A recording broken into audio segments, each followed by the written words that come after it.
Welcome once again to the newest edition of 3 In, 3 Out, the most unique Seahawks podcast out there in the multiverse. I am your host, Clinton Bonner.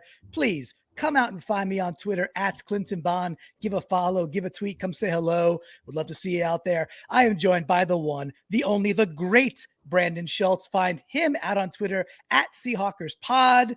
And we are now entering, sheesh, Brandon, we're now in unfamiliar territory is I think the best way to say it, right? We're going into week 11. We are 3-6. It's icky and yucky and disgusting to say. And we got a job to do, right? We've got to get up. We got to get up to get down here is basically what it boils down to. We got to get up to get down. And after a day and a half or so to digest what was really a Jekyll and Hyde type affair, how are you feeling on your Tuesday morning? We had to give ourselves an extra day. I don't think we were mentally ready to say, you know what, we're ready to talk about this. We were the Michael Scott, like I'm ready to be heard again. We weren't quite there. It's Tuesday AM. How are you now doing on an early Tuesday AM for you? Oh, wait, we're supposed to wait until we are ready to talk about this game before because I guess I wasn't thinking that I was all that ready to talk about it, but here we are. Yeah, that's a fair point. I think this is more of a Band-Aid rip than anything else. And what's the best way to get a Band-Aid off there, Brandon? I think you just have to go at it. Although, if you're my kid, if you were to ask my kids, it's take a little bit off at a time, move it just a little bit. And I that's a rough way to take off a Band-Aid.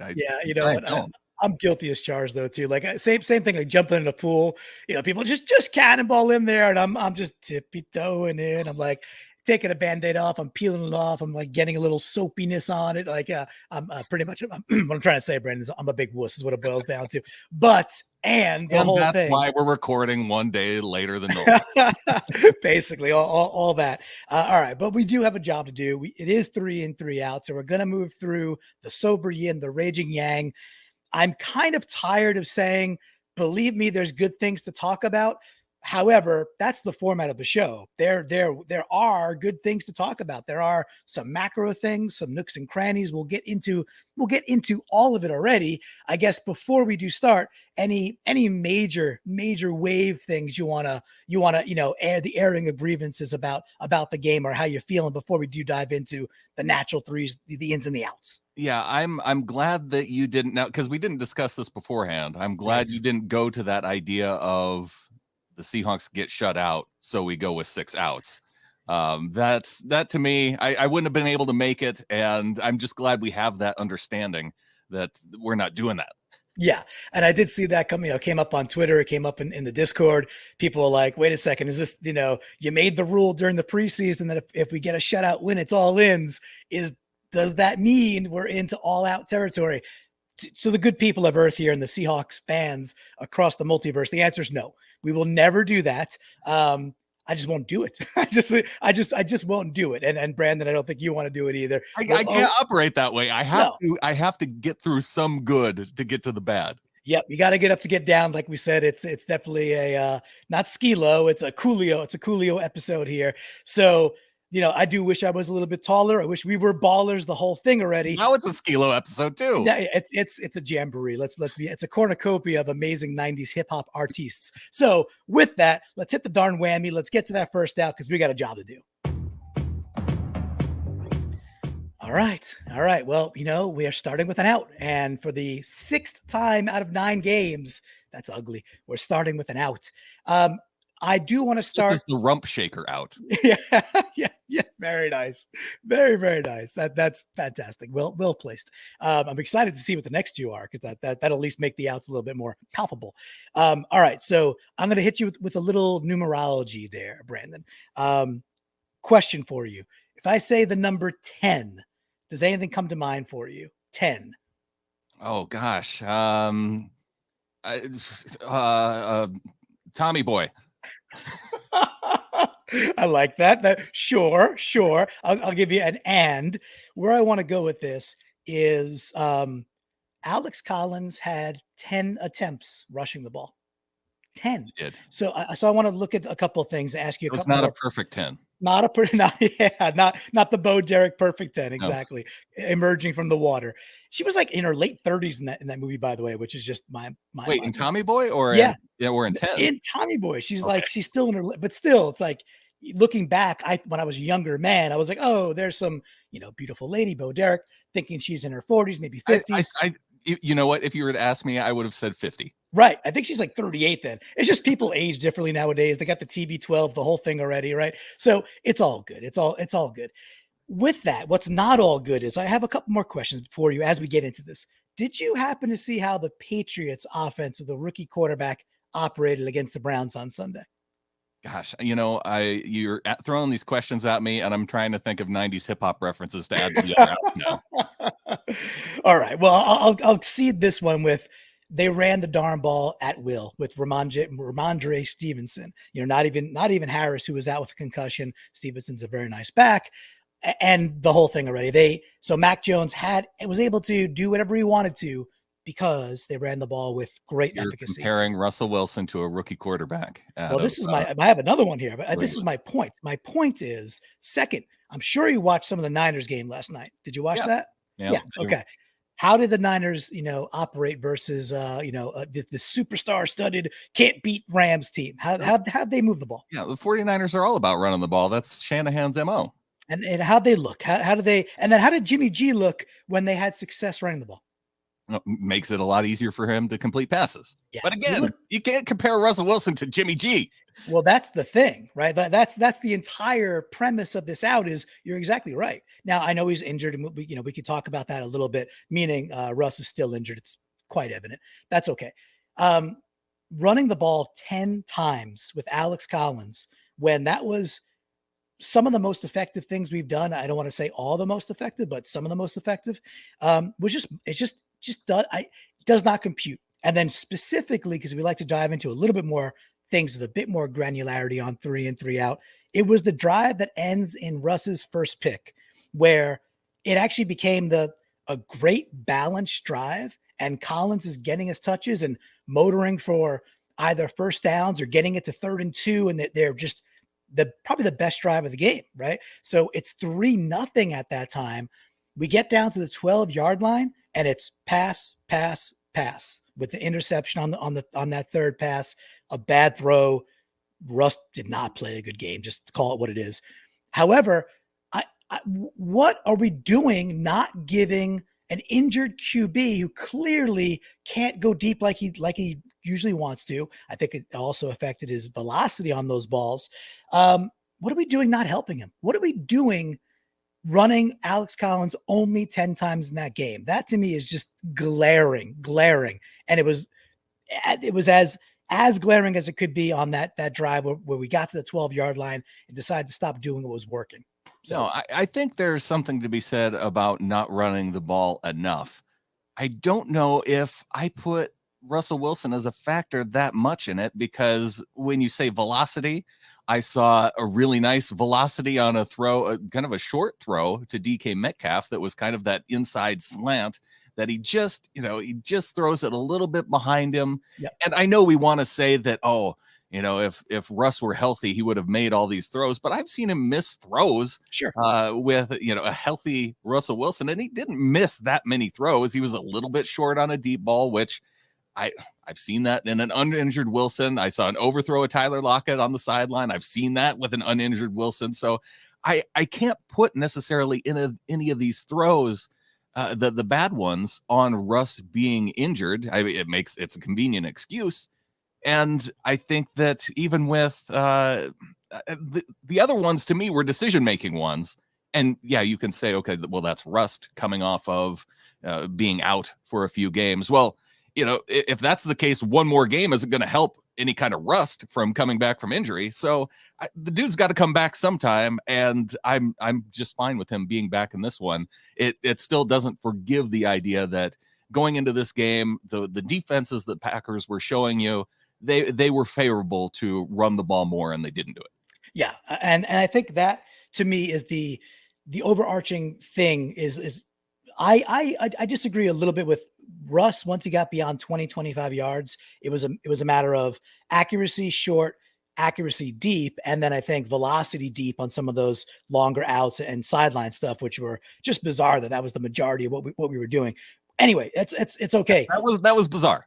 It's just the fact that we ran the ball 10 times. We talked about this on What If the week, leading up to the game, saying, hey, if the Packers make the same mistake that they did with the Jordan Love game, where they were in a game late with Kansas City, but deciding not to run the ball, just letting Jordan Love throw the ball for God knows what reason. I was like, hopefully they make that same mistake. They didn't. They ran the ball. Not even that well, but they wore the team down. Fourth quarter was theirs. They screened the heck out of the ball. Yeah, that's very true fact. They screened the crap out of it, and away it goes. But that to me, Brandon, the big first out. It's unacceptable, and we haven't talked a lot about Shane the main brain being the culprit. And it's like, well, Pete mingles too much. I don't know. I get the feeling that if Pete mingled more, we would have ran the ball 24 times and we probably win the freaking game. So I just don't know where to lay the blame, but it sure as heck has got to start with Waldron for me on that one. All right. So let's get over to an end. All right. Hey, fair warning to the viewers out there. I may need to sprint upstairs to get my power cord. I'm a dumb. Speaking of Tommy Boy, I'm a big dumb animal. I left my power cord upstairs. I'm like, oh boy, this might not last too long. It's an old Mac, people. Let's do one in that I got to take a sprint upstairs. Brandon, you're gonna have to juggle and kill some time, but that's okay. Fine. Yeah, it's going out to the the YouTube. All right, but we do have some ins. I really, in general, I thought that Jordan Brooks played a pretty sensational game overall, and I didn't get to rewatch all of it. And I know there might be some stuff, especially that screen game stuff, that is still driving us bananas. I think Pete said it like, "Hey, I really would like." We called Brooks out for some of the screen stuff. Yeah, I would like Brooks to recognize the screen. I agree.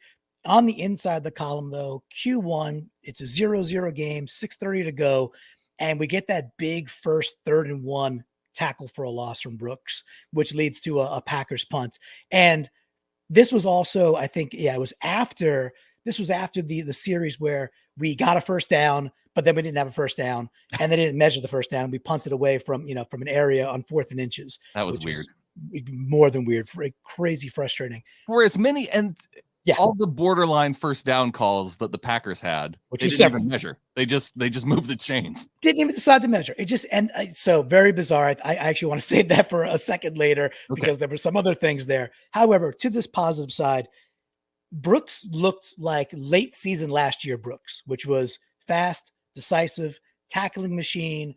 And on that particular play, he just blows through a gap, does everything right, stands a dude up, and makes a great tackle for a loss about 1.5 yards deep, and they got to pump the ball. He was good. They did that a couple of times, and overall, as you might imagine, most of the the glory is going to go to the defense. So little love for Brooks and wanting more of that in this sophomore season. That was good. It makes me think about a particular tackle. See, I don't want to go toward the fourth quarter tackles that AJ Dillon running it up the middle. Because then we're getting into 6-out territory. So I'm going to agree with you and say, yes, I did like this particular play on Jordan Brooks. It was one of those things where if they don't get a tackle for a loss in this situation, if it's 4th and 1, they probably go for it here. Right. And even though it's on their side of the field, but the Packers will show that, even they will go for 4th and 1s in that situation, which I thought that maybe the Seahawks would have done in that 4th and inches situation where it was called just short. Jordan Brooks, good in. Yeah, it was a fun in. So, hey, let's do one more. I'm going to press my luck with my battery here. I think it's going to be okay because we're talking about it. Hit the button. Let's get back to one more out. Actually, you know what? Why don't you run and get it now? Okay, fine. And I will. I'll carry the show. You do a little dance. And I'll do a little dance. And then that way, this will be the natural break for when we put out the audio. Okay, cool beans. Hey, people on YouTube, watch how winded I am. Here we go. No, we should count down just how long it takes Clinton to get back with this thing. But I did want to go back and make a point that I'm going to make on the Seahawkers podcast. And Clinton, he kind of briefly touched on it, is that this idea of there was a narrative that was taken down in this game, and it was the one of All Pete does is just he runs the football until you get to the fourth quarter, and then you hand it back to Russell Wilson to win the game. That's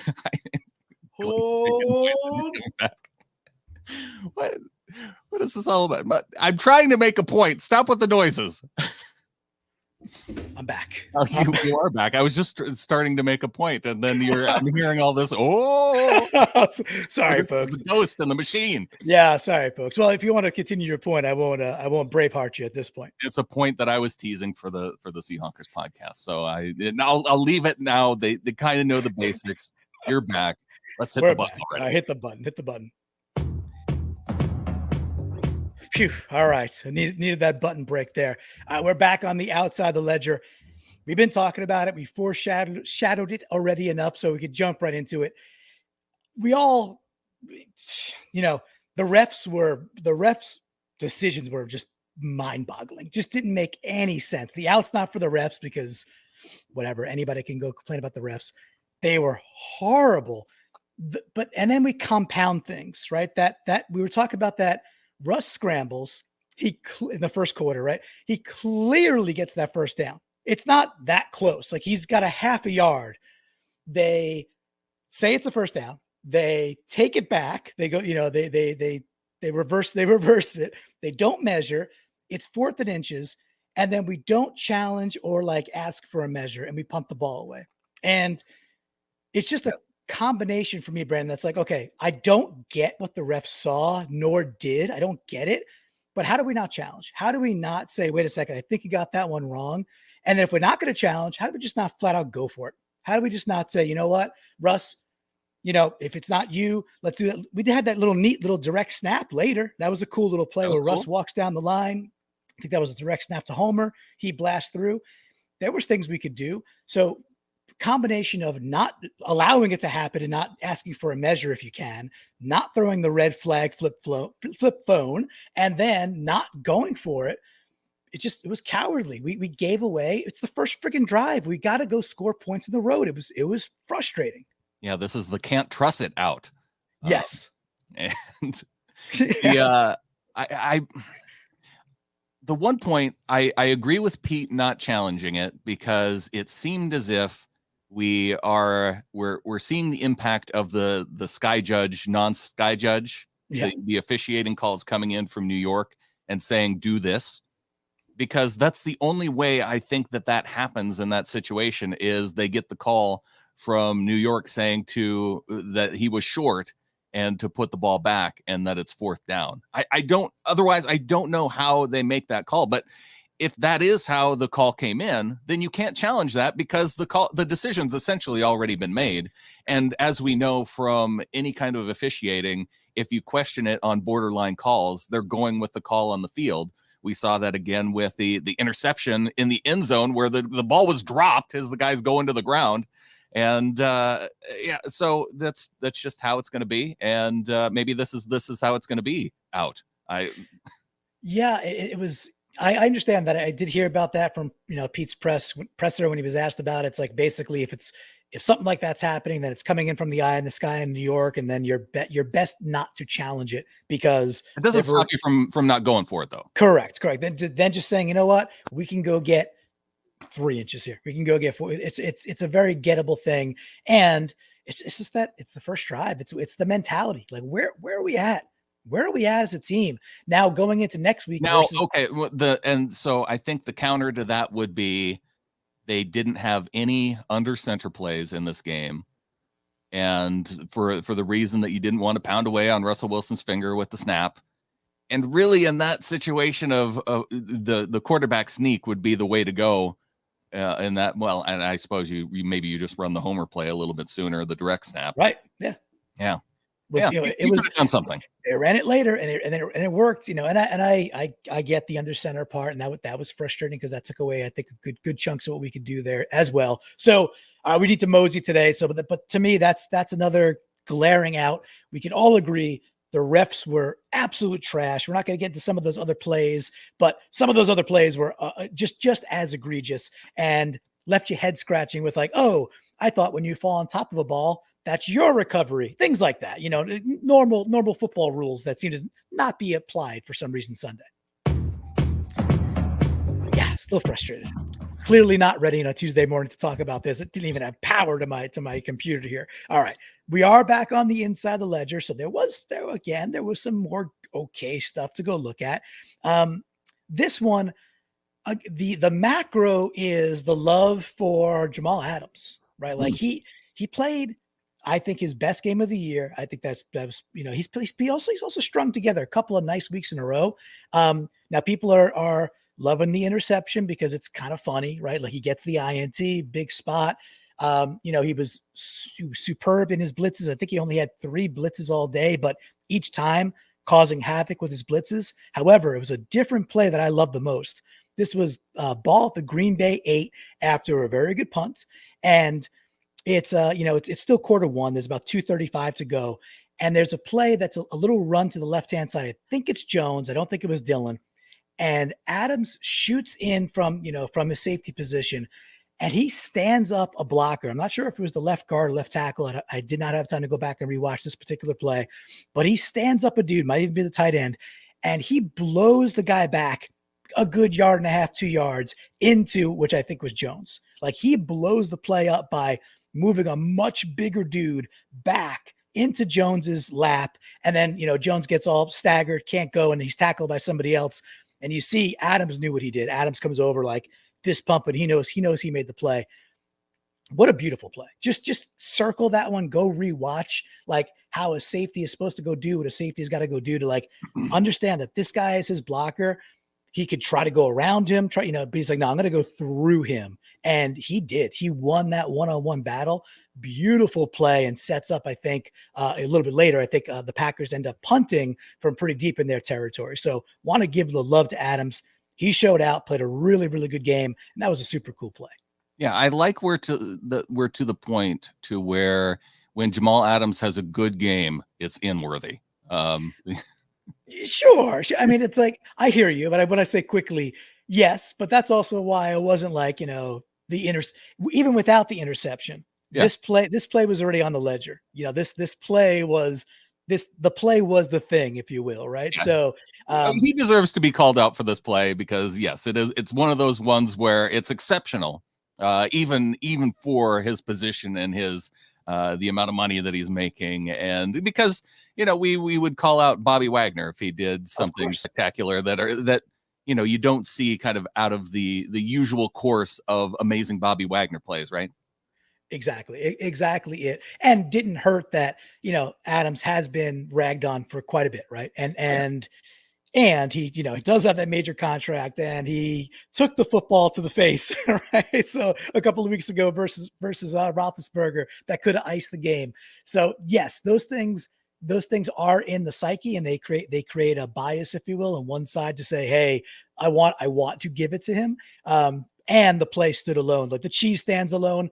Well, the Packers can go screw, but the play stood alone. So love that from Adams. Anything else? The cool thing is that Adams, he had that moment. He had the interception. Yes. He led the team in the number of quarterback hits. He was the only guy with 2. So he was kind of he was a multi-tool in this game, and it was good to see him, dabble in all those areas, which is kind of what I think as Seahawks fans we expected to get from Jamal Adams. That's a great point. Like, you see that stat sheet, I think it was 11 tackles in addition to the stuff you just rattled off. And it's like, yeah, that is the ultimate disruptive weapon, because he likes to be classified as a weapon that we want to see week in, week out.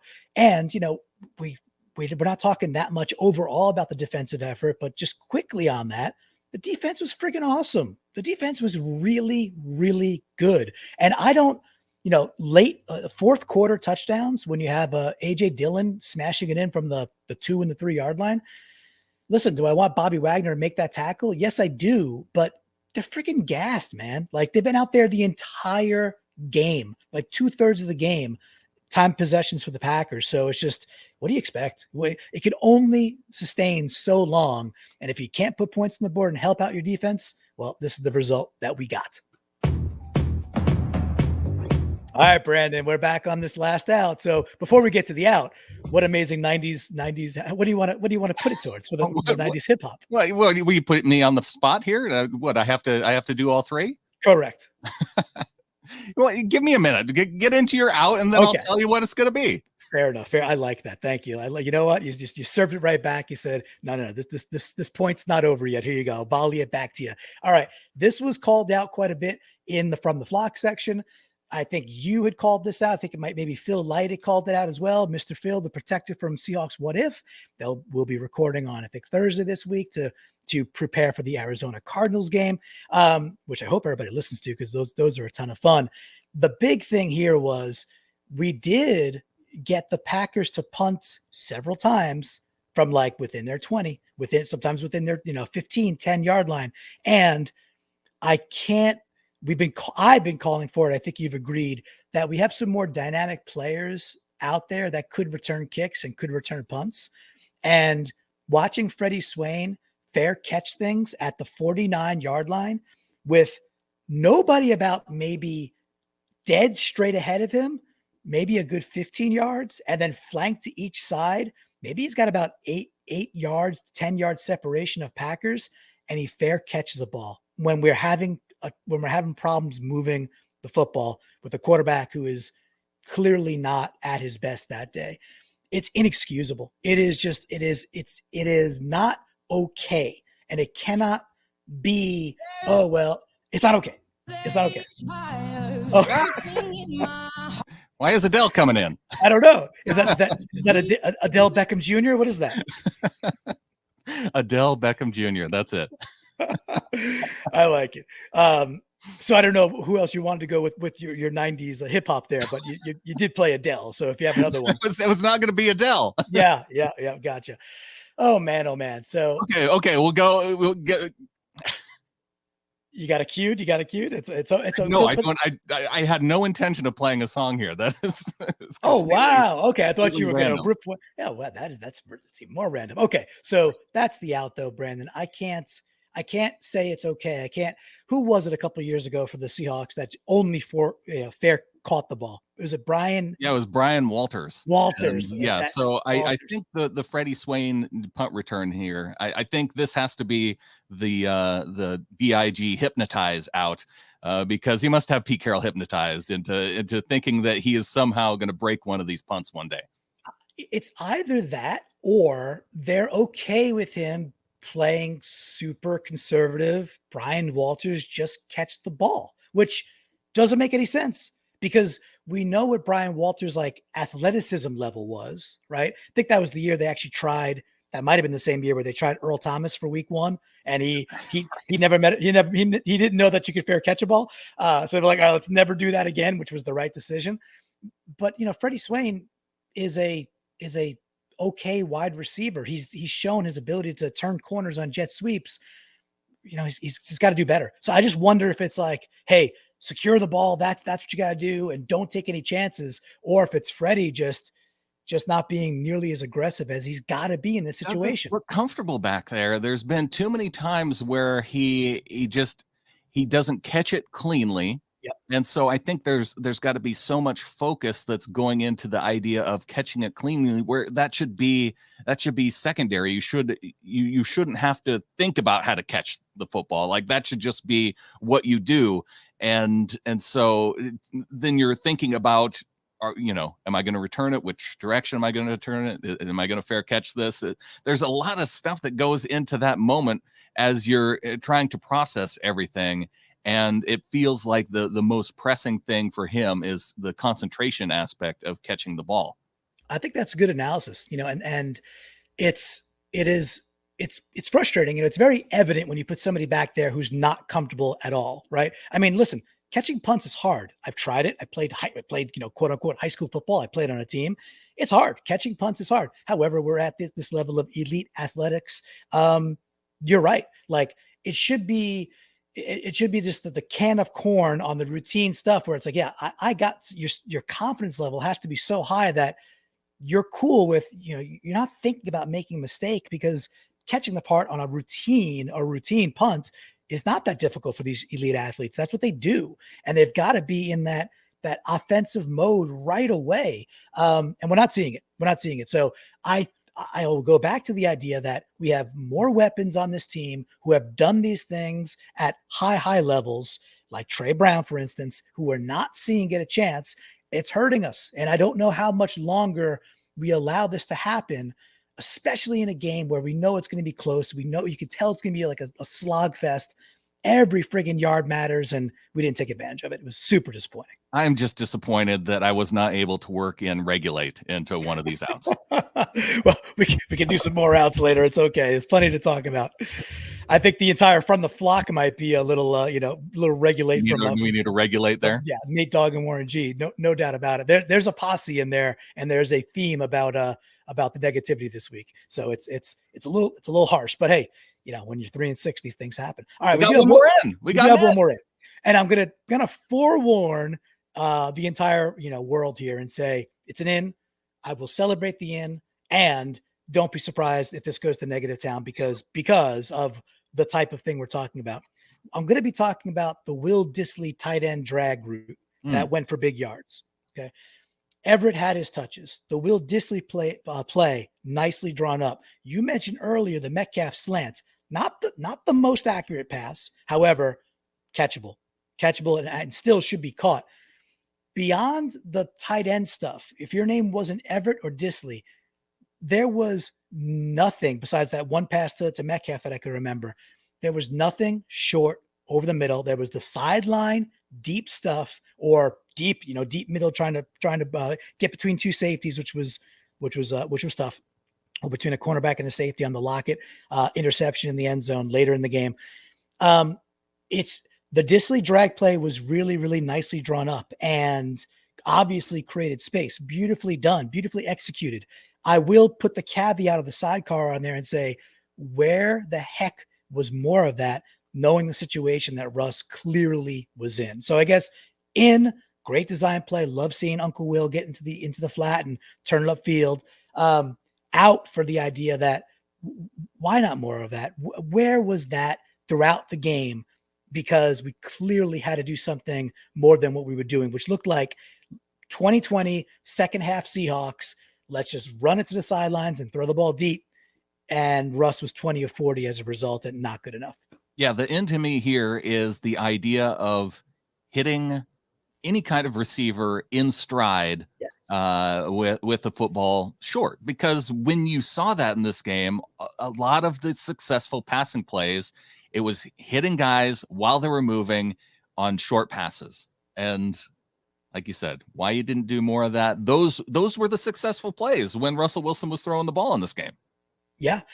And taking it back to, hate to talk more about the Niners. I know Debo is a really good talent, but we got guys like Debo. They're different, right? They're different types of players. We didn't see D. Eskridge. D. Eskridge gets out there for like two snaps and one little pop pass. Yeah, the little jet sweep where it's like it's the most obvious thing. Oh, he's on the field. Cool. You're gonna do. It's like bringing the refrigerator Perry out. It's like, what are you gonna do with William the refrigerator Perry? Oh, you're gonna give him the ball at the 1 yard line. Okay, try and stop him. We bring out Dissly for 2 snaps, and one of them is the obvious thing. It's like it mind melding, mind boggling. I would like to see. I do not think Russ's finger is very healthy. I think anything 25, 30 yards downfield is going to be difficult for him to be accurate and on time, which that's his game. Let's be fair. So as we cut into Arizona, or Arizona cuts up to us next week, we absolutely, to win the game, we're going to need way more of that kind of stuff over the middle. And I'm just afraid we're not going to get it. Russell Wilson's finger is healthy enough. It's healthy enough that I think he can be out there and throw the ball around just fine. That I saw enough against the Packers with Russell Wilson throwing the ball that I don't need any discussion about seeing Geno Smith on the field until Russell's finger is perfectly 100% healthy. He ran the football, he pulled it down and made decisions when he needed to. It wasn't hurting him that way. I guess it was hurting enough that they wanted to avoid being under center. That's fine. I needed to see more variance in the types of throws. I didn't. To me, it was either a mix of play calling or Russell's decision making, and whether or not he calls the plays, he decides where to go with the football. Yep. And so I don't have any kind of criticism that Russell shouldn't be out there on the field. I'm mostly with you on that, in the sense that I think Russ can go play, and Russ and injured Russ is still going to be likely just as good, if not better than Geno, like 9 out of 10 times. That's fine. I do think strongly that the deep stuff, and like, again, 25, 30 yards downfield, he's lost some accuracy as of right now, and he's lost a little velocity. It just takes a little bit longer to get there. Not quite as much zip on the ball. And that could have to do with wearing that device on your finger too. Totally, which is totally fine. You have to think that it's going to have some kind of impact. 100%. And that's why I think we're in violent agreement that it's like, cool, then where is the stuff over the middle? Why the week before could Lockett sit down in zones and get the amount of targets he gets and work the middle and just do Tyler Lockett things, which is like doing Doug Baldwin things, which is like, doing even like Cole Beasley type things, where you're better than the guy covering you. You could find a pocket and then boom, the ball's in your gut. And we didn't see any of that. Or when we did see a little bit of it, it was like, oh, that works. Let's never do that again. And that's a bad way to govern a team. So that to me is that by the way, that was the final in, right? So we successfully turned the in into an out. Well done. In this game, when it's 17-0, we freaking deserve to turn that into an out, because it's frustrating, and we do have the From the Flock section. Let's get to that. We got to mosey on through this in a few minutes. And as we get ready for the Arizona game, my big hope, which is also the other side of fear, is that we just see more of using over the middle. We have to do it. All right, let's get on to the From the Flock. If you want to become a member of the Flock, you can go to getintheflock.com. $3 a month will get you into our Discord. That's where you can leave your ins, leave your outs. You can also tweet at Clinton Bond on Twitter using the hashtag 3i30. I think I nailed it, Clinton. I think I got the pitch out. You got it out there straight away in time, and it was cool. I saw a bunch of new faces, a couple new faces out on Twitter, and then Discord was blowing up, and then some, and of course some people coming in from Facebook, and we even had somebody sneak into our DMs on Twitter sending a 3 and 3 out. So we had 4 different avenues that we received, ins and outs this week. So we'll start off here. I'll start. We got I think Gecko was new, but at Gecko HTR. Out on Twitter, he goes, big out for Dwayne Brown. Dude has been a revolving door so far this season. He gives a bonus out to Shane the Main Brain for just basically a non-existent offense. I agree with both those things, in the sense that, Dwayne didn't look good. He had Merciless beating him routinely. I know Dwayne was then hurt, and hopefully he's back sooner than later. He's still by far our best left tackle option, but to be fair, Dwayne has not had a great year so far. He hasn't had a great year, but outside of this game and the Vikings game, I can't pick a game to where I say that he just didn't play well enough that, kind of up to standards. Now there's been a miss here and there, which sure. I think, a dude can have a bad game here and there, people. And it sounds like it's just against the NFC Norris there, the NFC North. So if it's just against them, maybe we could live with that. Watch out, Bears and Lions. Exactly. Bailey Lilborn comes in. Bailey on Twitter at Bailey Lilborn says, this game deserves 6 outs. Allow me to provide a few. Out stupid penalties like throwing a shoe. That was dumb. Yep. That keep Green Bay drives alive. Out throwing deep shots into double coverage. Why? Out of the play calling as a whole. On offense, I see 0 of that 2020 Rams offense. Yes, frustrating. Good points across the board by Bailey there. Who throws the shoe?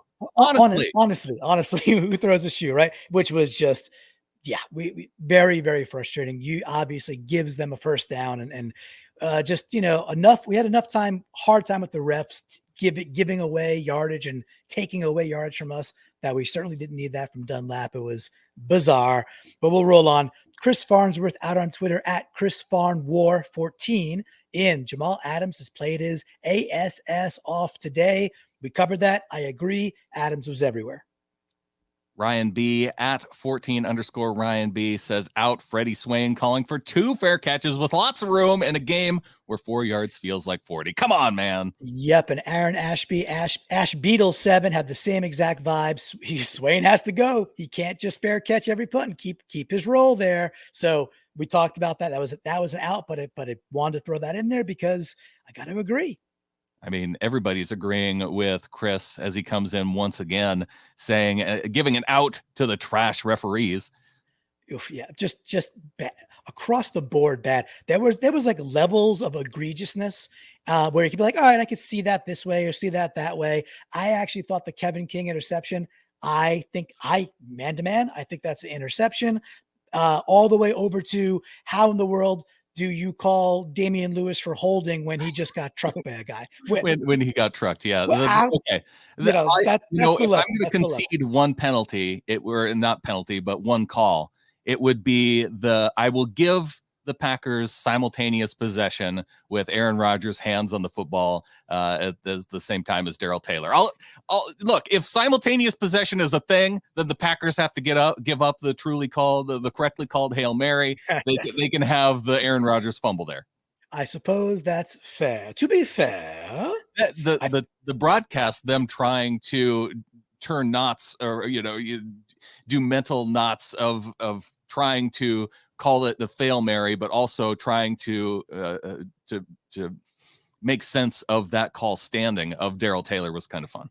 Yeah, it was kind of annoying as well. Not annoying is Derek Williamson, Derek with a K, and then W, I think it's an O or maybe a 0, but out on Twitter as well. He goes, Pete punting on that 4th and inches and no challenge. For Derek, he's talking about the winning mentality and not seeing it this season. So again, we talked about that specific play, and Derek, I think you're right, man. It was so frustrating to not have the gumption to just freaking go for it. Okay, that's a lot of outs. So Josh DeHuman in the Discord is saving us here with some ins. And into Green with that sack. He had the 1 sack on Aaron Rodgers, finally coming into his own. Into Diggs with holding the line, keeping the Packers out of the end zone and setting up for the Crosby missed kick. And in Rush showing that he still has legs and is a great scrambler. Still the magician. Absolutely. We're going to go right to Design Pete's Beach House. Amy in the Discord within Diggs laying in the wood. Pay that man. I think she's talking about that play where he comes out of the safety position and really, really hits Devontae Adams. Play of the first quarter, I believe. Yeah, he knocks Devontae Adams backwards, a little wide receiver screen. Beautiful play. Diggs has continued to be, I think, our most consistent defender, for the year, bar none. Christopher Beast Mode 24 in the Discord in Pete throwing the red challenge flip phone. Yeah, exactly. That was comedy relief. Jason Bonnert had the phantom holding call we just talked about. Exactly right. Also, Car. It was Car. It was Delwyn down in Australia, and it was Christopher Beast Mode, all giving Jamal Adams varied love, and exceedingly so. Like we agree, Jamal had a really, really strong game. Fun to watch, and we want to see that every single week because that is fun Jamal, really fun Jamal.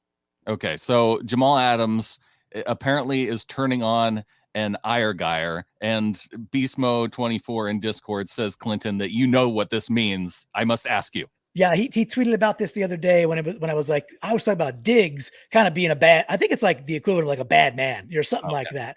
Because being complete and where it's like, hey, INTs are the glory thing, but Diggs brings his hat every single week, and he's like, oh, in Germany we call that this. So my assumption is like complete or just hard-headed or just something of that nature, where it's like, yeah, you don't mess with that dude, so you don't mess with the ire guyer.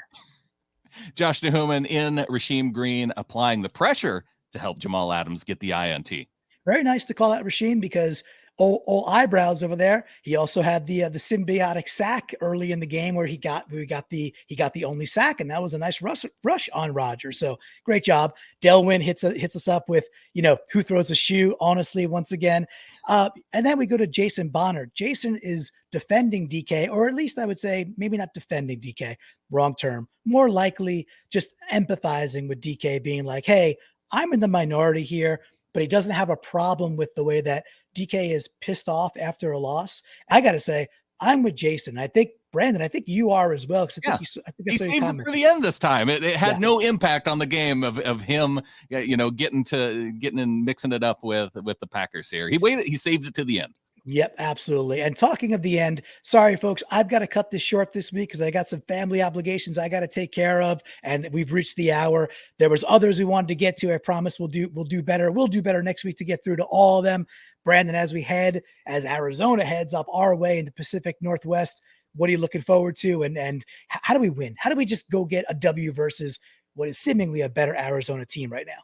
If you're saying they're better, didn't they just get destroyed by the Panthers? So I think we just have to expect that and hope that maybe we get more of that. Okay, so Cardinals. So we have to sign Cam.